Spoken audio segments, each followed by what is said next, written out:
ఏంటి సంగతి ఆనంద్, ఏం తీసుకెళ్తున్నావు? ఈరోజు మా అమ్మ చికెన్ బిర్యానీ చేస్తానంటే అందుకే చికెన్ తీసుకెళ్తున్నా. బిర్యానీనా?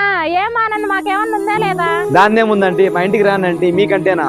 సరే సరే వస్తాలే ఆనంద్. సరే అండి. అమ్మ ఇదిగో చికెన్ తీసుకో. మా పక్కింటి ఆంటీ కూడా వస్తుందంటే కొంచెం రైస్ ఎక్కువ పెట్టుమా. రే ఇదేమన్నా ధర్మసత్యం అనుకుంటున్నా? ప్రతి ఒక్కరిని ఇంటికి పిలిచి భోజనాలు పెట్టడానికి. రే ఆమెకు ఫోన్ చేసి ఇంటికి రావద్దని చెప్పు. అయినా మీద మనకు పెద్ద సహాయం చేసినట్టు. మా ఇప్పుడు ఇంటికి పిలిచి వద్దంటే ఎట్లా చెప్పుమా? వద్దంటే వద్దు, అది నీ ఇష్టం. ఏం చెప్పుకుంటావేమో నాకు తెలీదు.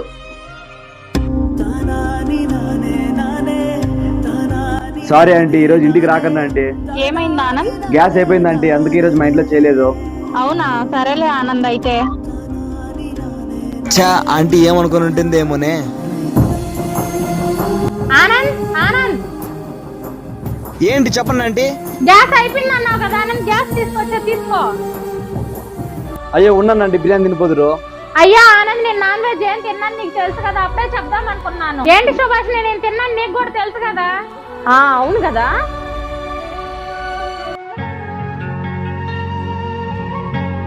రే ఆమె గురించి నేను చాలా తప్పుగా అనుకున్నాను రా. ఒకరి గురించి తెలుసుకొని మాట్లాడాలని నాకు ఇప్పుడు అర్థమవుతుందిరా.